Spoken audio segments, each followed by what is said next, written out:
Michigander Man Rob here, and today we are here in downtown Grand Rapids in the Heritage Hill district of Grand Rapids, which is quite large, but we are here at the Meyer May house, which was built in 1908 by architect Frank Lloyd Wright. This is a pretty awesome, amazing structure, very unique.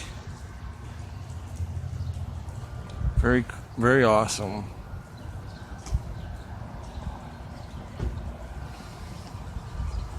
It says the May House. This house was built in 1908 and 09 for local clothier Meyer S. May and his wife Sophie Amberg. Frank Lloyd Wright designed the house in the prairie style. It was his first major commission in Michigan. May was the son of Abraham May, founder of A. May and Sons clothing store in 1906. Meyer became president of the store, which was the first in the nation to display clothes on bats hangers. Meyer May lived here until his death in 1936. The house was used as a private residence until 1985. In 1986, Steelcase began the complete restoration of the house, its interior and grounds.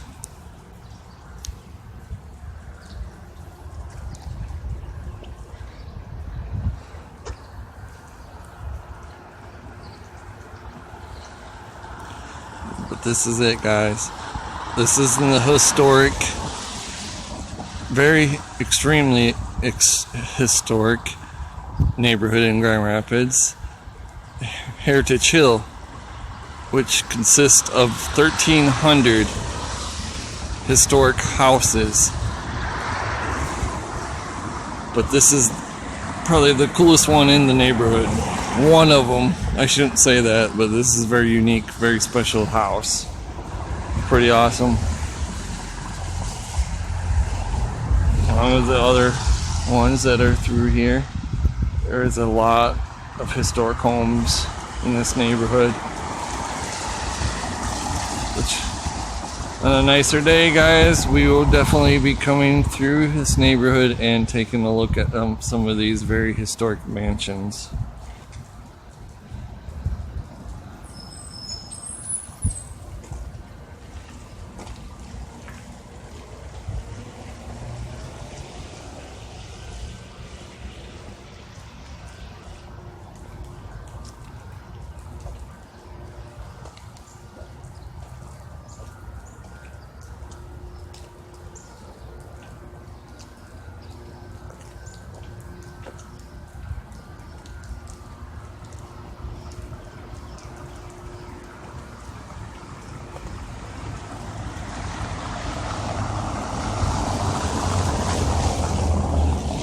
Let's take a look inside, guys. So there are similarities. There are some pieces of furniture that are similar. This is much a scaled down version of a house of that time compared to the Roby house. But one similar thing is this red tile path, which starts way out by the sidewalk, same as the Roby house in Hyde Park. Comes here, goes underneath this carpet here, and goes in the house up to the first step. So if a visitor was confused about which of the 4 doors on the outside to enter this house, this red tile path would show visitors what was the main entrance to the house. And it is different. It's not pronounced like all the houses you see in the neighborhood. It is well hidden and private. You'll also notice when we walk in, there isn't some bright, high entry. We're really compressed in a very dark little space before we enter the house. And you'll feel this as you go to the rest of the house as well. We like to compress and release you to an open area so that those two next to each other would intensify the openness. So see if that does that for you. But we'll do it right away as you enter the house right here. And now that you've seen the film, you you know some of the tedious, picky little details that Frank Lloyd Wright demanded on these homes, which is why they took so long to build. Like the brickwork they talked about, that is deeply raked and horizontal, which you can see is very different from a typical house when you look right next door. And then filled in flush on the vertical with a different color mortar. So the masons had two different color mortars as they built the walls of this house. So that's just one little example of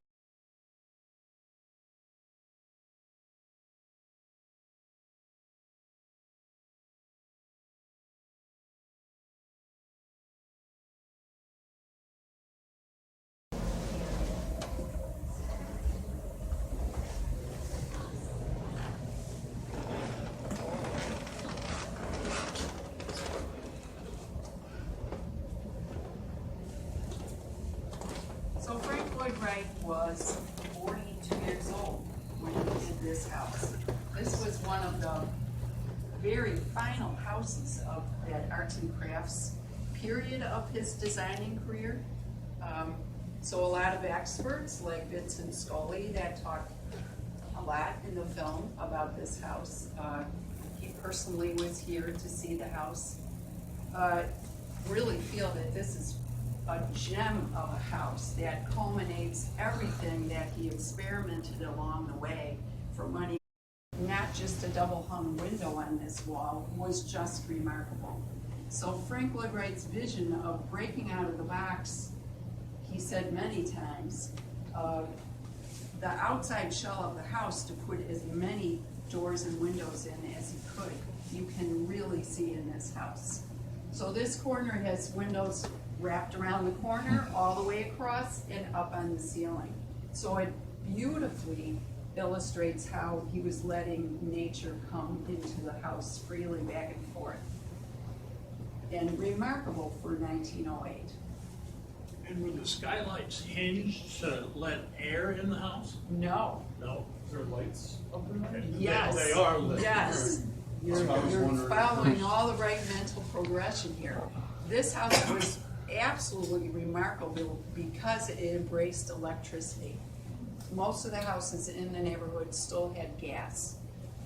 Electricity was new, experimental, but this house totally embraced electricity, even to the point that all these skylights were electrically lit.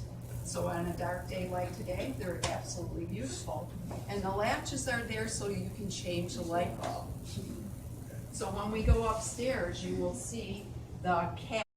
Kind of draw your eye over to the fireplace because it was symbolic. This is the only house we know of that has this reflective glass in the fireplace. And we've had Dale Chiavulli here as a visitor because he did some installations in town here. And of course, he was fascinated by the glass in the fireplace. This is one of the finest restorations you will see. And it is because it is so complete. Every inch of it that if you've seen the film, you'll understand that the paint, the carpets, the furniture, the fabric on the furniture, everything was as Wright envisioned it. So we get to step back in time and totally see what they saw in 1908. So as you look around you, you might remember that Frank Lloyd Wright was sort of a controlling guy. And it's apparent when you see all the detail. And not anything was not touched by his design. He would be willing to do anything. So when you look around, the clock is designed to be on that shelf to match the grill work behind it, and every piece of furniture blends together. None of it draws attention to itself, but it all is one unified look to it. The wood is an interesting thing in this house, I think, because there's such an abundance of white oak wood in the house. And if you've read anything that Wright felt strongly about, one was wood.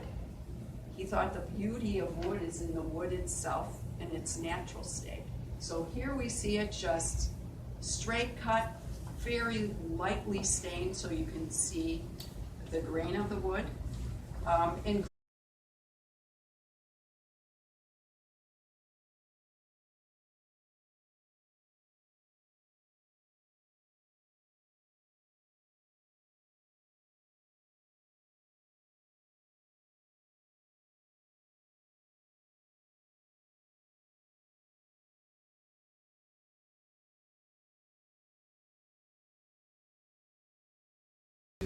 one of the living children of Meyer and Sophie May. And he lived in Illinois on a dairy farm, and he came to the grand opening and he gave back the chair that he owned. We've had early tours of the house, and one individual said, I have a table just like that little table, and they pursued that, and sure enough, it was a piece from this house. So every piece in here is a different story, but it's all back into the house again. The colors are sort of set when you're in this room. When you look at the windows, you see autumn shades in the art glass and geometric shapes, and those are repeated throughout the rest of the house. So as we go through the house, you will see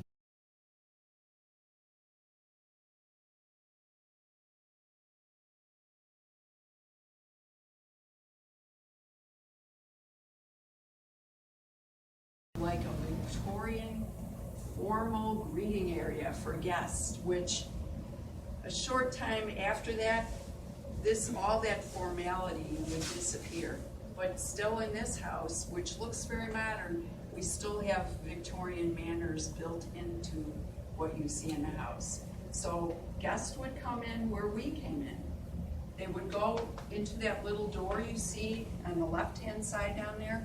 That was a convenience area for guests. So there's a little room back there with a powder room, a telephone desk, and a walk-in coat closet. They would get rid of their coats, come up the stairs, and Meyer and Sophie May would formally greet them. That's what this space is for, to formally greet their guests. While we're standing here, we can see the mural they talked about in the film. This was covered by many layers of paint, and they hired Jill Hormuth from Chicago, whose specialty is restoring murals. So she did square by square, dissolving the paints that were on top very carefully, and this appeared. They knew it was there because the two children who were living when we started the restoration had 150 photographs of this house from when they were children. And one of the photographs were people standing in this hallway and they could see a mural behind their heads. So then they knew it was worth it to hire somebody to uncover it. But again, the openness of this house, it just intensifies that, because this is really the only support wall you kind of feel when you're down here, and it's painted with a garden. So it just feels like a very open house for 1908. The house in the summertime,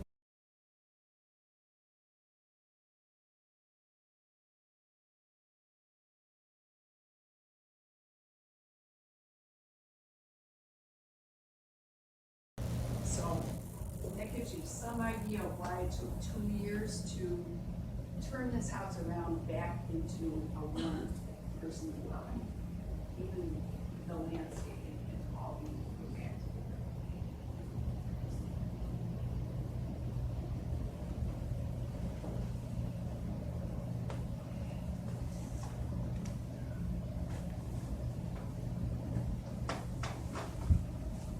Because it would be where family would gather and spend time together.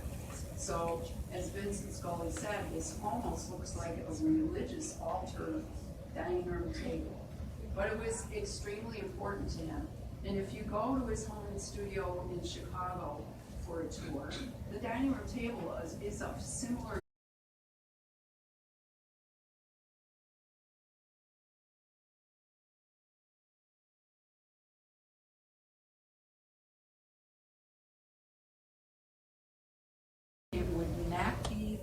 harsh white light, like a big crystal chandelier would be. So this is what he came up with. Beautiful, muted, golden light down where the people are seated in the room. So there was never a chandelier in this room, only these beautiful lanterns. From a furniture design point of view, it's a remarkable table because it's electrically lit, and these are all leaves that can be taken out or put in for the size of the group you have. There's rollers underneath these piers. So that part rolls in and out. You can take leaves in and out. You can seat more people than this by using all the chairs you see out in the hall. You could have a huge. Or you could take them all out and make a tea party for 4. It becomes a little square table in the room. It's a remarkable table. And they tell me there's wires underneath the table and they plug into the floor, and that allows you the ability to move it back and forth. But I've never crawled underneath there to look. Yes? Did they have to remake this? They did. When they first walked into this house, as I said, there was only that couch in the house. The table was not here, and they found a leg from the table in the basement. So they knew someone had actually destroyed the table in its past history. So it had to be recreated. So the table is a perfect recreation by the archival material they had. And someone else had all of these chairs and they were using it with a different table. So the chairs are all original to the house. So every time we go into another room, there is more interesting history about how it all came together.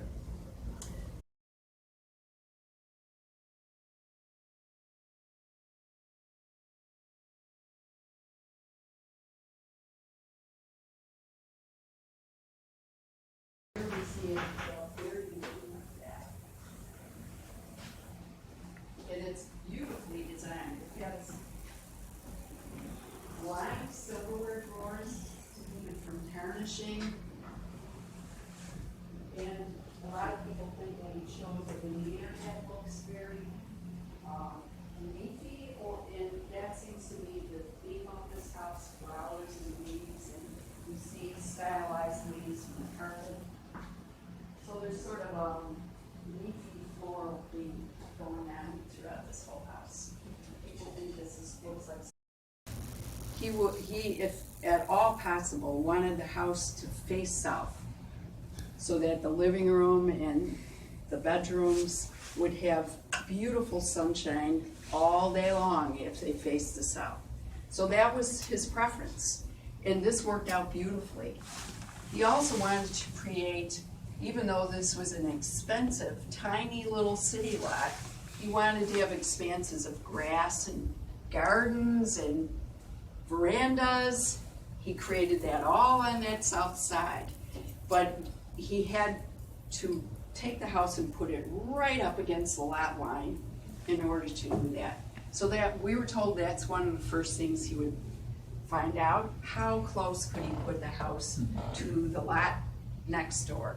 So we're very close to that house next door, and there was no connection between the two at that time.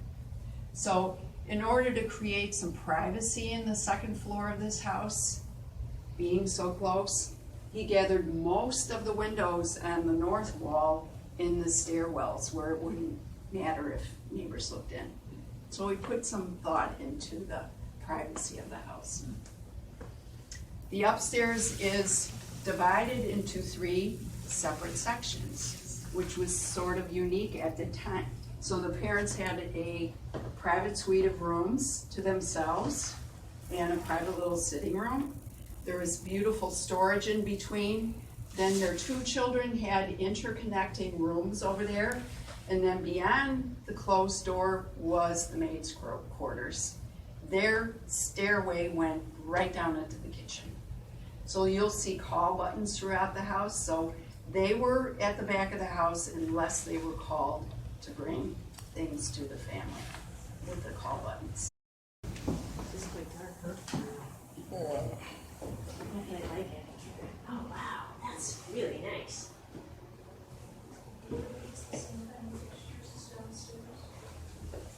This is what the originals are. They're like, oh, That's amazing. we know from.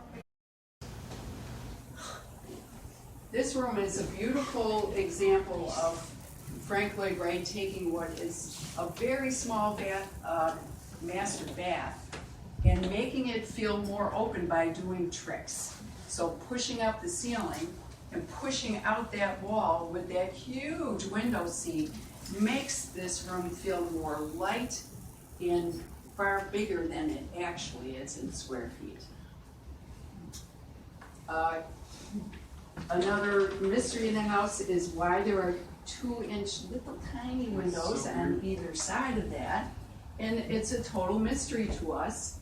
All that we could conjecture is he's possibly mimicking the cutouts in the furniture in this room. But these were expensive things he insisted upon that make each room fascinating, in my opinion. There are no, every room looks different than the room we've been in previously. So it's kind of an adventure going from room to room.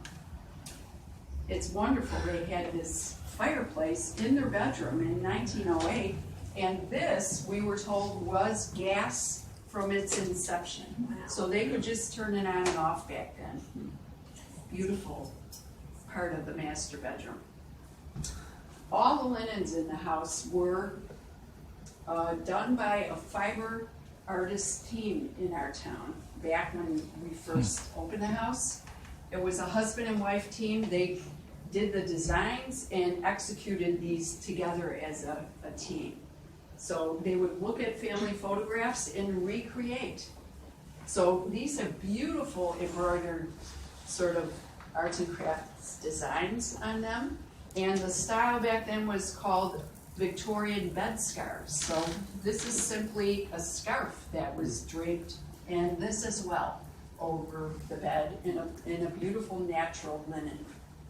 So we were very fortunate to have such talented people from the furniture restoration aspect and many things about this house. My neighbor worked on the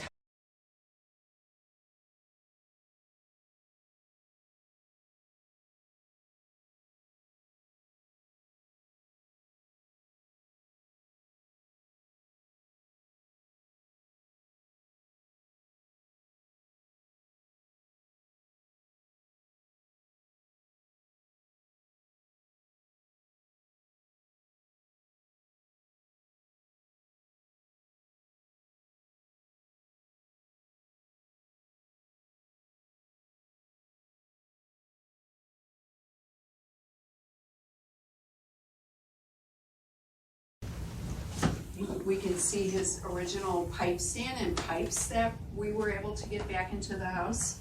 The chair is a design of an early reclining chair of that time, in that the back could be adjusted, the tilt of the back, by readjusting the chains on the back of the chair.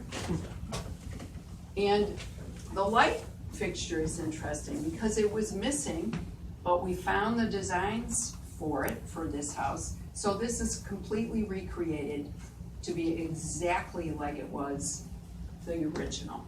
So it's interesting to see that it was just exposed wiring and just very early designs of an electrified light fixture.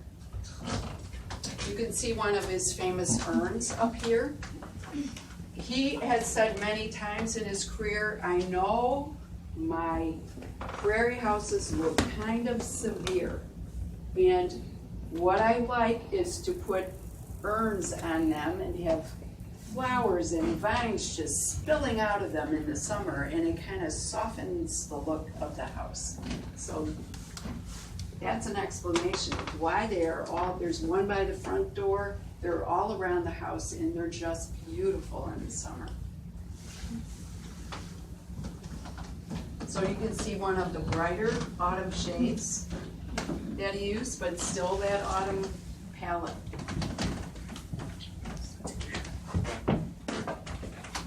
Egyptian influence.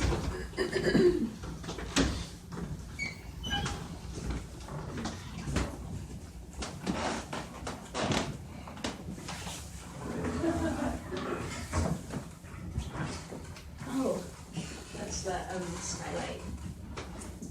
Yeah. So we have to show you the inside of one of the closets. Because like I said, many people think this is the most beautiful room in the whole house. It happened to be their daughter Harriet's room. And she had her own balcony.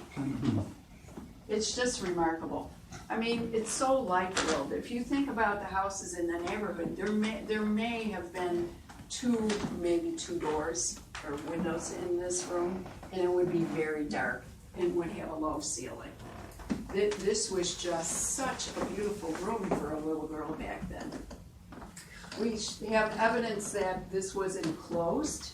We can see holes that were drilled into the limestone out here, and we've seen photographs of a glass and metal enclosure.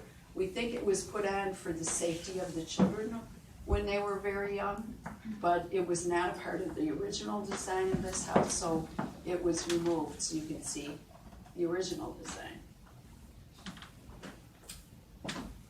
This restoration would not be as thorough if those two children weren't living and had memories of furniture pieces, where the furniture pieces were placed, everything.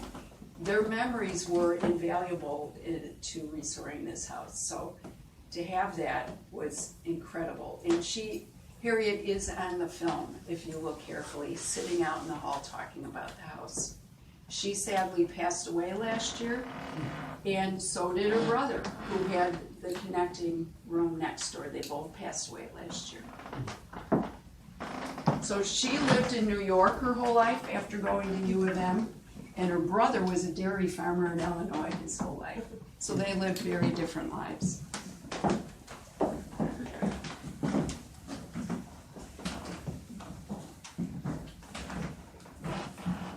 Exactly like the family photographs from back then.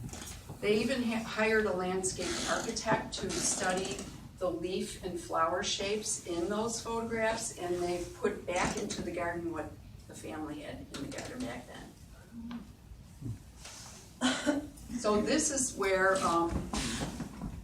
sadly, the first Mrs. May died of influenza when the children were young. For a while, they had a caretaker for the children. Then eventually Mr. May married a widower from Chicago who had 2 children.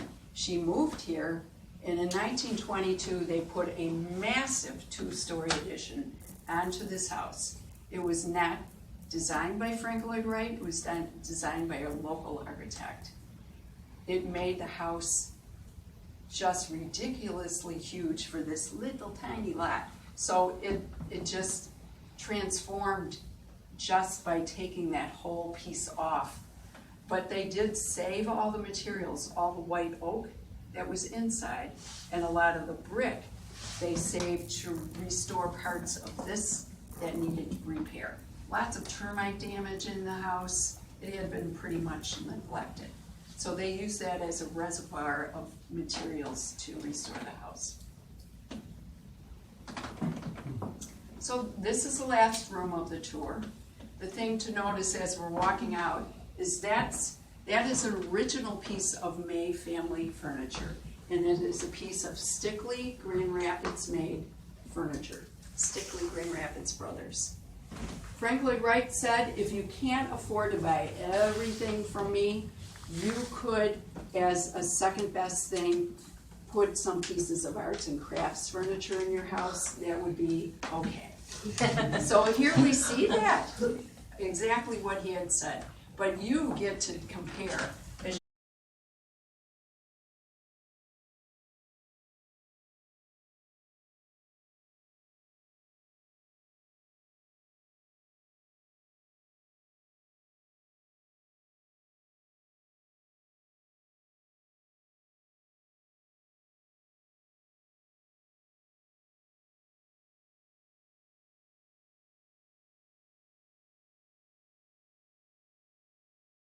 Down to repair cracks in the floor.